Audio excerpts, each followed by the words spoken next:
कितना आंसर आया दोस्तों? 10,401.75 into 0.09375. The answer is 975.16x plus आगे का कैलकुलेशन तो इनके एक्स एक्स ऐड कर लो.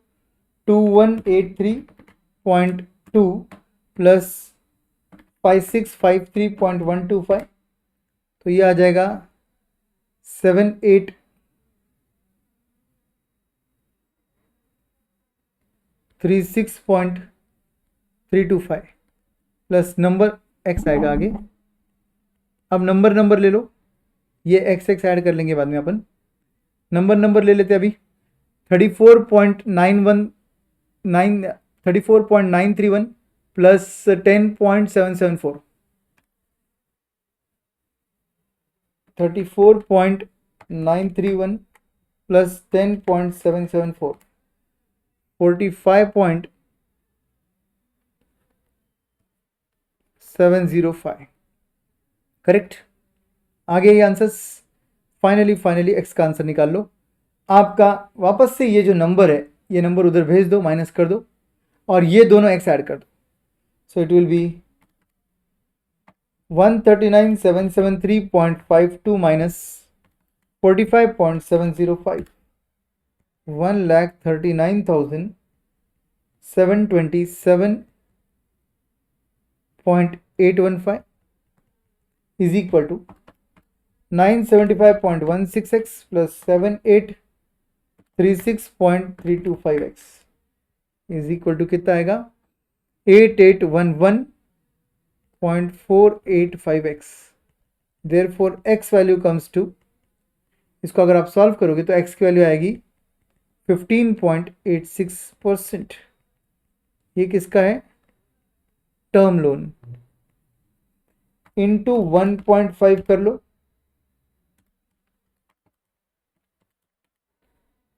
Therefore 1.5x is equal to 23.79%, and that's for debenture.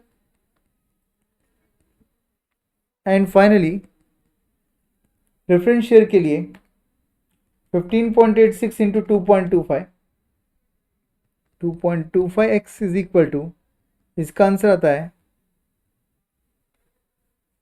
Is equal to मत बोलो, इसका आंसर है वो, इसका आंसर है, इसका आंसर है. इज इक्वल टू मत बोलो, नहीं तो एक्स की वैल्यू वापस से सॉल्व करते बैठोगे आप. राइट. तो इसका आंसर है 35.685. प्रेफरेंस डिविडेंड का रेट है ये. तो तीनों के रेट्स तो हमने निकाल लिए, एकदम आसान था. अब फाइनली हम लोग निकाल लेंगे हमारा वैक, और हमारा आंसर डन है. राइट. वैक निकालने के लिए ऑब्वियसली कैलकुलेशंस जो हम करेंगे वो बिल्कुल इस तरीके से करेंगे, बट वैक 20% नहीं लेते हुए आपको निकालना पड़ेगा यूजिंग मार्केट वैल्यू. तो ये वैल्यू नहीं लेना है, मार्केट वैल्यू लेना है. चलिए हम बोलेंगे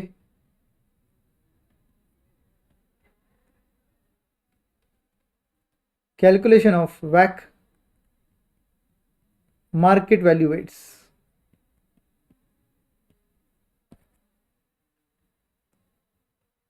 सोर्सेस,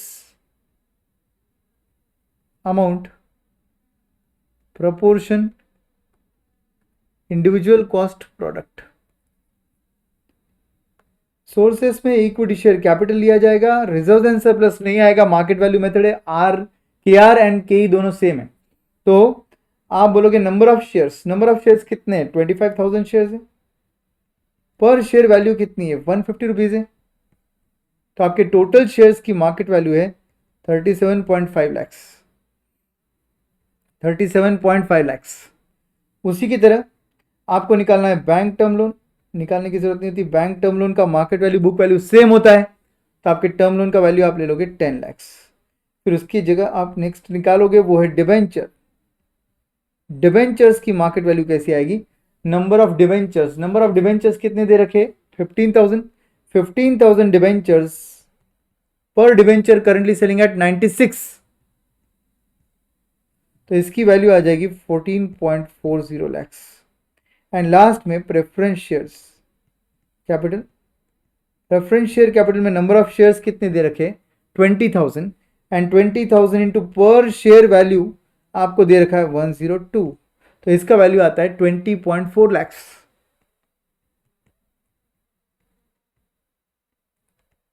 20.4 लैक्स इन सब का टोटल ले लीजिए। 37.5, 10, 14.4, 20.4, यह आंसर आता है 82.30 लैक्स। इसका प्रपोर्शन निकाल लेते हैं। तो उसके लिए 37.5 divide by MRC, 37.5 divide by MRC into 100 करेंगे।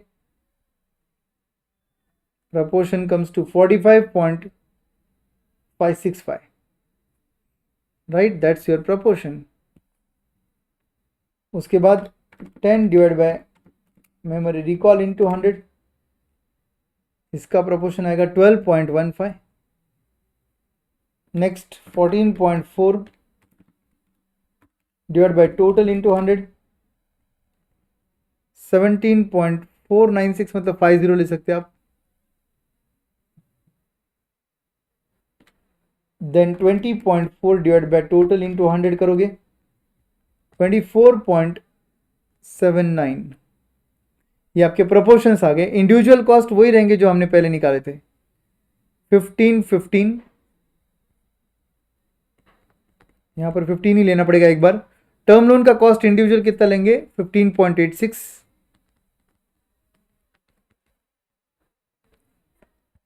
डिबेंचर का लेंगे 23.79।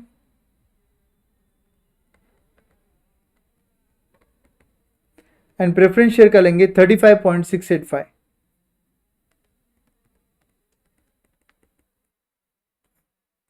मल्टीप्लाई कर लीजिए, टोटल ले लीजिए। 45.565 into 15%, 6.83 memory plus. 12.15 into 15.86%, 0.72 memory plus.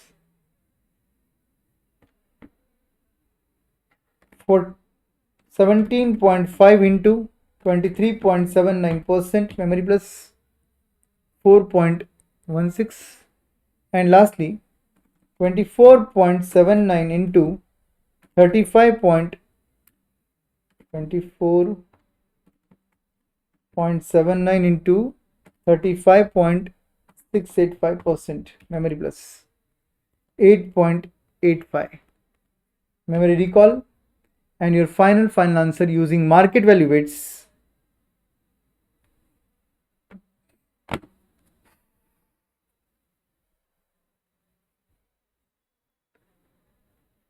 आपने ये तो रेट ही ले लिया डायरेक्टली। यहां पर रेट के बाद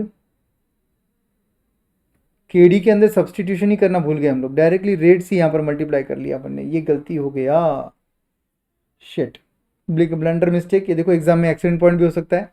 अपन ने डायरेक्टली यहाँ पे इंटरेस्ट रेट ले लिया। इंटरेस्ट रेट कॉस्ट नहीं होता है, आफ्टर टैक्स करना भूल गए हम, कोई बात नहीं। यहां पर चेंज एक्सीडेंट पॉइंट समझ गया इससे हमको। क्या एक्सीडेंट पॉइंट हुआ सर, आपका केडी निकालना पड़ेगा आपको। केडी कितना आएगा आपका, आपका जो इंटरेस्ट रेट था, यहां पर निकाल लेता हूं मैं केडी। आपका जो इंटरेस्ट रेट था 15.86, इसको इंटू 1 माइनस 0.25 करना पड़ेगा ना। 15.86 इंटू 0.75 करना पड़ेगा। रेट ऑफ इंटरेस्ट कितना है आपका, 0.25 ही है ना। यस, तो आपका आंसर जो आपका इंडिविजुअल कॉस्ट का आंसर आएगा वो ऑब्वियसली यहां पर थोड़ा सा केयरफुल रहना पड़ेगा आपको। यहां पर देखिए अच्छे से, ये जो कैलकुलेशंस रहेंगे आपके, ये कैलकुलेशंस की हद तक आपको आईसीआई का एक बड़ा मिस्टेक यहाँ पे सामने आएगा। ये देखो आपका जो केडी है वो 15.86 इंटू 0.75 कर आएगा, करेक्ट, 0.75x। ओके, तो 15.86 इंटू 0.75 अगर मैं करूँ तो इट कम्स टू 11.895%, जो मैं इधर लेना चाहिए 11.895%, करेक्ट। उसके बाद डिबेंचर्स के लिए मैंने क्या करना चाहिए, ये रहा मेरा डिबेंचर का कैलकुलेशन। डिबेंचर के कैलकुलेशन में ये पार्ट का आंसर अपने को एक्स की वैल्यू पुटअप करके निकालना है। तो जब मैं एक्स की वैल्यू पुटअप करूंगा डिबेंचर्स के पार्ट के लिए, okay, so what I will say KD for debentures is equal to 112.5 into X की जगह एक्स की वैल्यू पुटअप कर देंगे 15.86%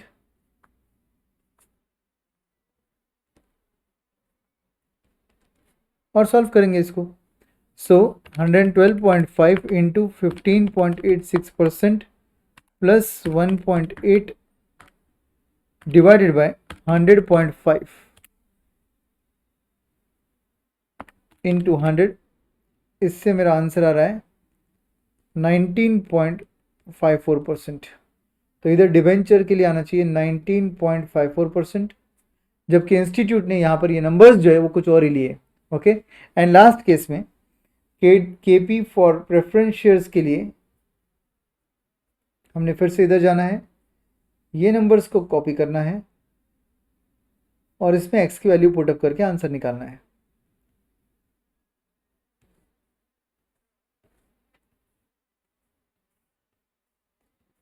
to 25 into 15.86%, 225 into 15.86% plus 0.4286 divided by 103.5 into 100 and that comes to 34.89%। तो यहाँ पर कितना आएगा 34.89% एवरीवन, और बस इसको मल्टीप्लाई करके आपका आंसर आ जाएगा 12.5 इंटू 11.895%,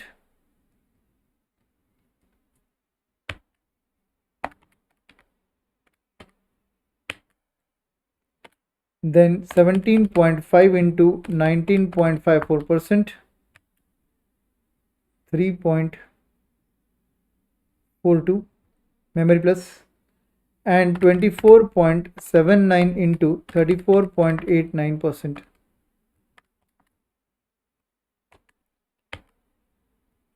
8.65 ले लेते, मेमोरी प्लस तो किया है 20.34%। तो आपका आंसर आता है 20.34%। Everybody using market value it comes to 20.34%, जबकि इनका आंसर कुछ 18 पॉइंट समथिंग दिया है इन्होंने आंसर्स में, आप उसको इग्नोर कीजिए, ये करेक्ट आंसर है। ओके राइट दोस्तों, तो ये था दोस्तों आपका क्वेश्चन नंबर 5। अब आगे बढ़ते हैं क्वेश्चन नंबर 6 की तरफ। Question number 6 what it says, capital structure पे ये क्वेश्चन है, बहुत ही अच्छा क्वेश्चन है ये भी। ये बोलता है ऑपरेटिंग प्रॉफिट दिया है, डिबेंचर्स 10% रेट ऑफ इंटरेस्ट से लेस किया, इंटरेस्ट 80,000, EBT, टैक्सेशन रेट 20% का इधर का रेट दिया है, आपको 20% ही लेना है। देन पैट दिया रखा है, प्रेफरेंस डिविडेंड 14% से लेस करके, EPS आ गया, सॉरी टोटल अर्निंग आ गया, नंबर ऑफ शेयर्स दे रखे तो आपका EPS दे रखा है। Reserve and surplus of the company कितना है, 9 लाख रुपीज है। कितना है, 9 लाख रुपीज का रिजर्व एंड सरप्लस है। And this company requires additional funds of 15 lakh rupees for modernization and expansion. The current rate of capitalization for the company is 20%, तो अभी का KO जो है वो 20% है, and the company has the policy to retain 40% of its earning, तो 60% payout है, 40% retention है। They are saying the debentures and the preference shares are trading at a premium of 10% and 25% to its current book value। तो जितना भी अभी book value है उसमें अगर 10% आप ऐड कर दोगे तो प्रीमियम मिल जाएगा, 25% आप ऐड कर दोगे तो प्रीमियम मिल जाएगा। उसके हिसाब से आप डिबेंचर्स और प्रेफरेंस शेयर्स का प्रीमियम कैलकुलेट, मतलब टोटल मार्केट वैल्यू कैलकुलेट कर सकते हो। The fair value of the equity share is calculated by dividing the number of equity shares to the overall value of the firm. तो जितना भी value of firm है उसको divide by number of shares कर लोगे, आपको fair value of equity share मिल जाएगा। New equity shares for expansion will be issued at 15% discount to their current fair value price. जितना भी करंट फेयर वैल्यू प्राइस आएगा उसका 15% अगर आप डिस्काउंटिंग कर दोगे, मतलब डिस्काउंट 15% लगा दोगे उस पर, तो उस प्राइस पर आपने नए शेयर इशू किए। Return on capital employed ROC which is based on the total value of the firm will increase by 10%, तो ROC will increase by 10% to its current rate after expansion. of and modernization. If the capital gearing ratio goes above 2.5, then the interest on the additional debt will be increasing by 200 basis point, मतलब 2%. 2% से rate of interest कब बढ़ेगा? जब आपका capital gearing ratio वो 2.5 को cross करेगा. And dividend on preference shares will increase bye 0.5%. तो डिविडेंड ऑन प्रेफरेंस शेयर्स जो वो भी 0.5% से बढ़ेगा अगर आपका वो जो कैपिटल गियरिंग रेशियो है वो 2.5 को क्रॉस करता है. तो क्लास में अपन ने सेम क्वेश्चन सॉल्व किया था डेट इक्विटी रेशियो के बारे में, इधर आपको दिया है कैपिटल गियरिंग रेशियो के बारे में, एक ही बात है. You are required to advise on the below two financial plans to be selected on the based on earning, मतलब EPS के बेसिस पे. 2/3 of the amount is raised through debentures, remaining मतलब 1/3, क्योंकि ये 2/3 है, will be raised by preference shares. तो ये debenture और प्रेफरेंस शेयर का कॉम्बिनेशन है प्लान 1. एंड प्लान 2 है इशू इक्विटी शेयर्स ओनली, मतलब 100% इक्विटी. तो दो प्लान दे रखे, आपको on the basis of EPS उसको एडवाइस करना है कि क्या करना चाहिए. चलो स्टार्ट करते हैं क्वेश्चन नंबर 6 का आंसर. क्वेश्चन नंबर 6, थोड़ा इंक साइज में बढ़ा रहा हूँ ताकि आपको तकलीफ कम हो. पिछले क्वेश्चन में हम भूल गए थे इसलिए वापस बढ़ा रहे हैं. Okay, question number 6, plan 1 plan 2. Plan 1 याद रखिए 2/3 1/3 वाला प्लान है प्लान 1. एंड प्लान 2 जो है वो आपका 100% इक्विटी.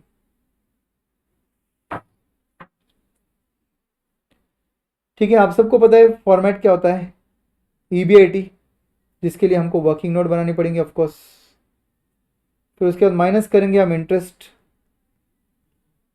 इंटरेस्ट में दो पार्ट आएगा, एक एग्जिस्टिंग इंटरेस्ट आएगा, एक प्रपोज्ड आएगा. एग्जिस्टिंग इंटरेस्ट तो खैर क्वेश्चन में दे रखा है 80,000. एग्जिस्टिंग तो सेम रहेगा दोनों जगह. जो प्रपोज्ड है वो सिर्फ प्लान 1 में आएगा, प्लान 2 में नहीं आएगा, क्योंकि प्लान 2 में आप 100% इक्विटी कर रहे हो. इससे मिलेगा आपको आपका ईबीटी. माइनस कीजिए टैक्स 20% का, इससे आपको मिल जाएगा ईएटी. माइनस करना है आपको प्रेफरेंस डिविडेंड. प्रेफरेंस डिविडेंड में भी एग्जिस्टिंग प्रपोज्ड. फिर से एग्जिस्टिंग दोनों प्लान में आएगा. कितना आएगा? जितना क्वेश्चन में दे रखा है. कितना दे रखा है क्वेश्चन में, पढ़िए एक बार अच्छे से. 1,12,000. तो एग्जिस्टिंग 1,12,000 1,12,000 दोनों जगह आ जाएगा. एंड प्रपोज जो है वो प्लान 2 में नहीं आएगा, प्लान 1 में आएगा.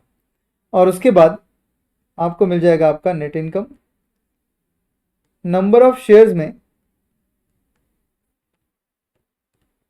आपको लेने होंगे दोनों शेयर्स, एग्जिस्टिंग एंड प्रपोज्ड.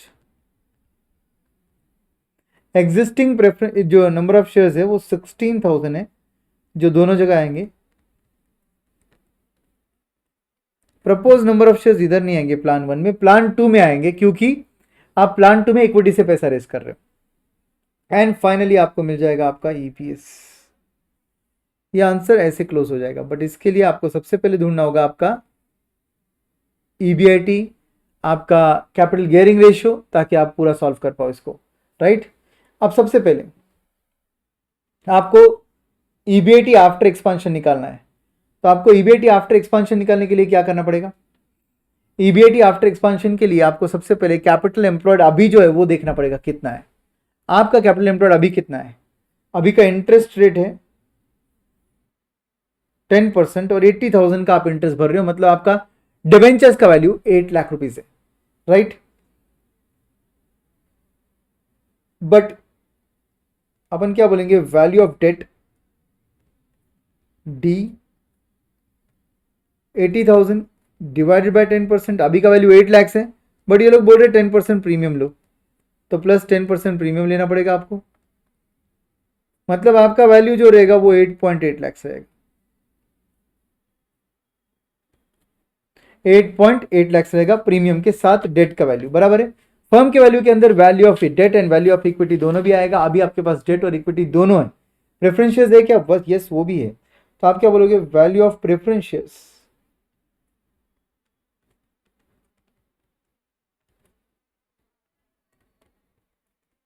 उसके लिए आपके पास प्रेफरेंस डिविडेंड दे रखा है उन्होंने 1,12,000 और उसका रेट दे रखा है 14%, तो आप उसके अंदर ये प्रीमियम ऐड करने वाले हो 25% का।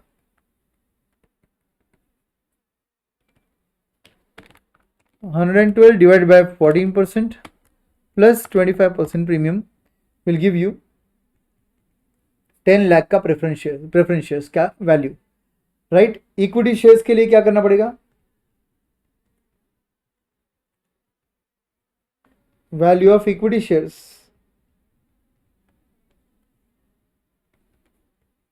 डिविडेंड डिवाइड बाय के ही करना पड़ेगा आपको।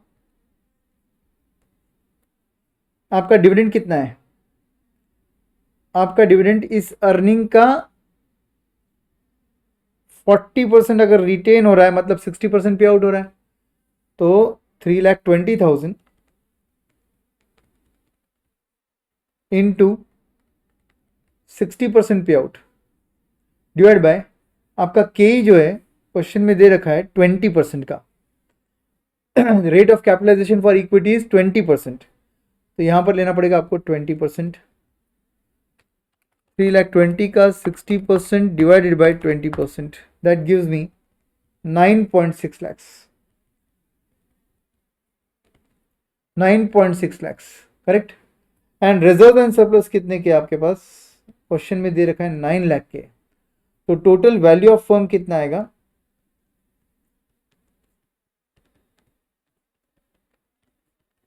टोटल कैपिटल एम्प्लॉयड कितना है फर्म के पास, 8.8 लाख का इक्विटी है, 9 लाख 8.8 लाख के डिवेंचर्स है, सॉरी, फिर प्रेफरेंस शेयर्स है आपके पास 10 लाख के, फिर इक्विटी शेयर्स है आपके पास 9.60 लाख के, एंड 9 लाख का आपके पास रिजर्व्स है। तो टोटल जो आपके पास फंड्स है वो है 37.40 lakhs, करेक्ट। तो आप क्या बोलोगे, ROCE is equal to existing EBIT divide by existing capital employed, ये आपका कैपिटल एम्प्लॉयड ही है ना,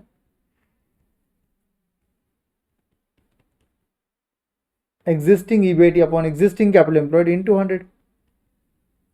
तो आपका एग्जिस्टिंग EBIT कितना दिया है क्वेश्चन में, एग्जिस्टिंग EBIT बिल्कुल फर्स्ट इसमें दिया है 6,20,000, तो हम बोलेंगे 6,20,000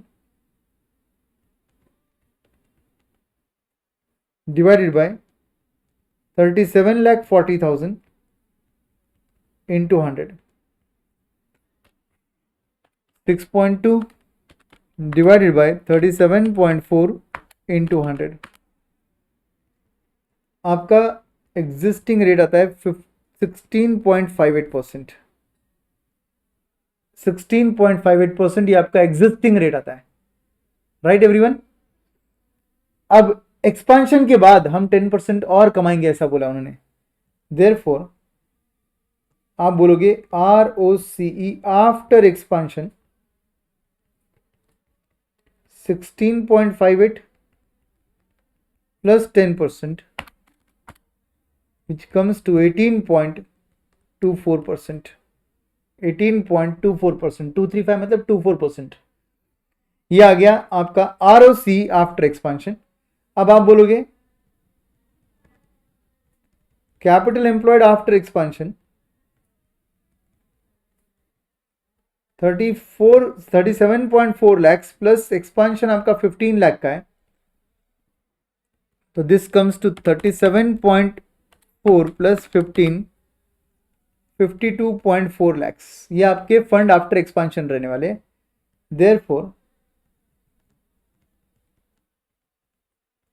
EBIT after expansion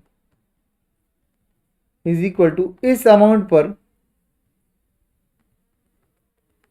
you will earn 18.24%।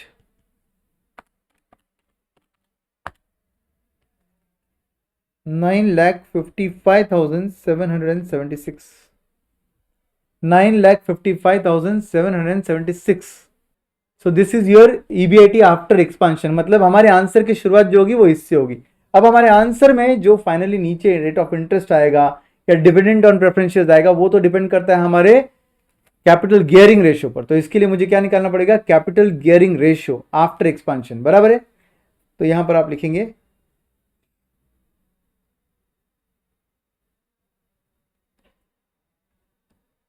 Capital gearing ratio.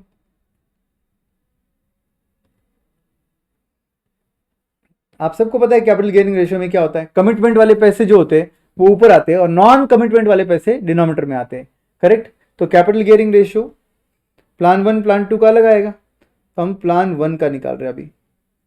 Plan 1 के अंदर आपके पास ऑलरेडी डेट है 8 लाख का। अब यहाँ पर 8 लाख 80 नहीं लेना है आपको, 8 लाख ही लेना है। प्रेफरेंस शेयर्स है आपके पास 8 लाख के, और आपका नया जो अमाउंट आएगा वो डेट एंड प्रेफरेंस से ही आ रहा है, तो 15 लाख मैंने इधर जोड़ दिया।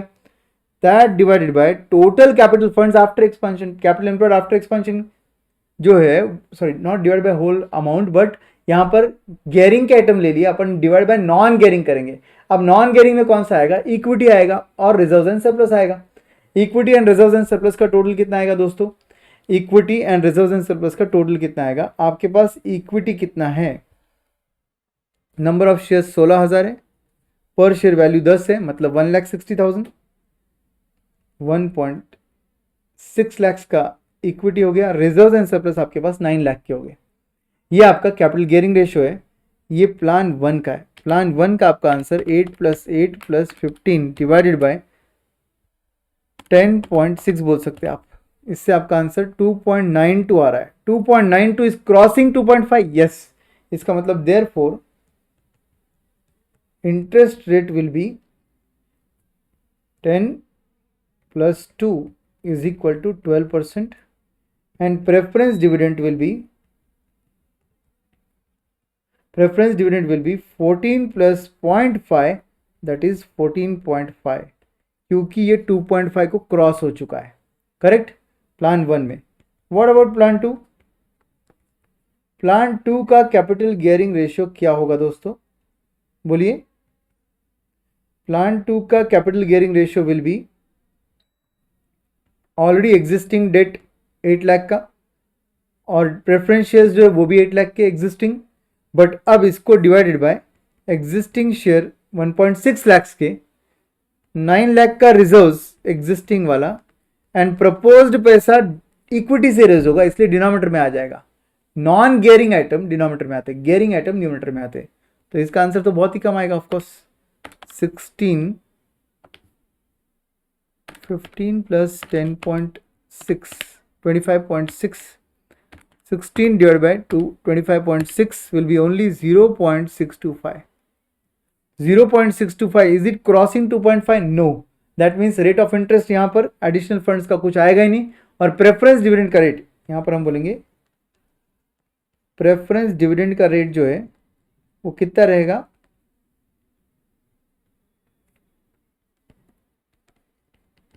वो भी नहीं आएगा। इनफैक्ट प्रेफरेंस डिविडेंड भी नहीं आएगा, क्योंकि एडिशनल फंड्स हम ले ही नहीं रहे एक्चुअली। ये आप निकालोगे नहीं तो भी चलेगा, क्योंकि हम एडिशनल फंड्स पूरा इक्विटी से ले रहे हैं, और इन्होंने जो कंडीशन दिया है वो debt additional and preference additional के लिए दिया है। तो एडिशनल डेट एडिशनल प्रेफरेंस तो सिर्फ प्लान 1 में आएगा, प्लान 2 में आएगा ही नहीं। तो आप ये एग्जाम में नहीं सॉल्व करोगे पार्ट तो भी चलेगा, सिर्फ प्लान 1 का सॉल्व करना है आपको, ठीक है। अब बनाते हैं हमारा मेन स्टेटमेंट, और डायरेक्टली आंसर निकल सकता है हमारा। बट मेन स्टेटमेंट बनाने के लिए हमको निकालना पड़ेगा पहले कि किस प्राइस पर हम शेयर्स को बेच रहे हैं, किस प्राइस पर हम शेयर्स को बेच रहे हैं। ओके, तो एडिशनल शेयर्स जो हम बेचने वाले वो किस प्राइस पर बेचने वाले, तो उसके लिए उन्होंने आपको क्या बोला है, वर्किंग नोट 3 बोल देता हूं मैं इसको। ये आपका गियरिंग रेशियो जो है ये वर्किंग नोट 2 था, और ये जो आपका आरओसी था ये पूरा का पूरा ये वर्किंग नोट 1 था, ठीक है। आपने जो भी आरओसी वगैरह निकाला वर्किंग नोट 1 था, बाद में कैपिटल गियरिंग जो था वो आपका वर्किंग नोट 2 था, और वर्किंग नोट 3 जो हमारा लास्ट वर्किंग रहेगा उसमें हम नंबर ऑफ शेयर्स निकालेंगे। नंबर ऑफ शेयर्स के लिए उन्होंने क्या बोला, बहुत सिंपल बोला, फेयर वैल्यू निकालो। फेयर वैल्यू के लिए उन्होंने बोला total value of firm divided by number of shares, total value divide by number of shares. जैसे कि टोटल वैल्यू 37.4 लाख था और नंबर ऑफ शेयर्स आपके 16,000 थे, बस एग्जाम में एल और के ऐसा अलाउड नहीं है, तो 37,40,000 डिवाइडेड बाय 16,000 233.75, ये आपका फेयर वैल्यू हो गया। अब देयरफॉर इशू प्राइस के लिए उन्होंने क्या बोला आपको, इशू प्राइस के लिए वो बोल रहे इस वैल्यू में आपको डिस्काउंट देना पड़ेगा 15% का, तो इशू प्राइस कितना आ जाएगा, -15% करके 198.6875, 69 बोल दो आप, कोई बात नहीं। ये आपका इशू प्राइस ऑफ शेयर आ गया। देयरफॉर प्लान 2 में न्यू नंबर ऑफ शेयर्स ये कितने आएंगे। प्लान 2 में आप पैसा रेज कर रहे हो 15 लाख, पर शेयर आप इशू करोगे 198.69 में। 15 लाख डिवाइडेड बाय 198.69 अगर मैं करूँ तो मेरे न्यू नंबर ऑफ शेयर्स आते हैं 7549.45। तो आप बोल दोगे 7550 approx number of shares. Number of shares under plan 2 will be this. अब सिंपल है, अपना पूरा फॉर्मेट ऊपर रेडी है, आपको बस सही ईबीआईटी लेना है। हमारा ईबीआईटी आफ्टर एक्सपेंशन कितना आया, ईबीआईटी आफ्टर एक्सपेंशन सर हमारा ये आया, करेक्ट। तो ये ईबीआईटी आफ्टर एक्सपेंशन कॉपी कर लो, दोनों जगह paste. This will be your EBIT after expansion, right. इसके बाद आपको प्रपोज्ड इंटरेस्ट निकालना है, जिसके लिए आपका रेट का कंफ्यूजन था, अब तो वो भी कंफ्यूजन नहीं है। प्रपोज्ड रेट कितना है, 15 लाख का 2/3 डेट लिया आपने, और कितने रेट से लिया, 12% से लिया, 10 + 2 12% से लिया। तो 10 लाख को अगर मैं 12% से लेता हूँ तो 1.2 लाख का मेरा इंटरेस्ट आ जाएगा। ये मुझे ईबीटी दे देगा, मेरा ईबीटी आएगा 7,55,776, और यहाँ पर तो आएगा सिर्फ 8,75,776। इस पर ले लो tax, 1,51,155 less is equal to करेंगे 6,04,621, ये आफ्टर टैक्स। यहाँ पर 8,75,776 into 20%, 1,75,155 less is equal to करेंगे 7,06,21। ये आ गया आपका earning after tax. Preference dividend proposed वाला 14.5% से लेना है, तो 15 लाख के 1/3 अमाउंट पे मैं लेने वाला हूँ 14.5%। तो 5 लाख पर 14.5% कम्स टू 72,500, उसको निकाल दो उसमें से 1,12,000 में से, तो 39,500 मेरा नेट इनकम आ जाता है। नहीं,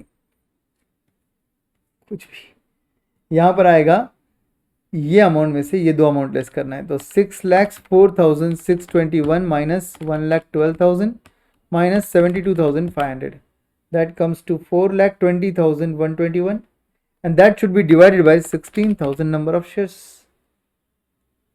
So my EPS will come 26.26. Second scenario में 7,621 minus 1,12,000, सॉरी डिवाइड बाय,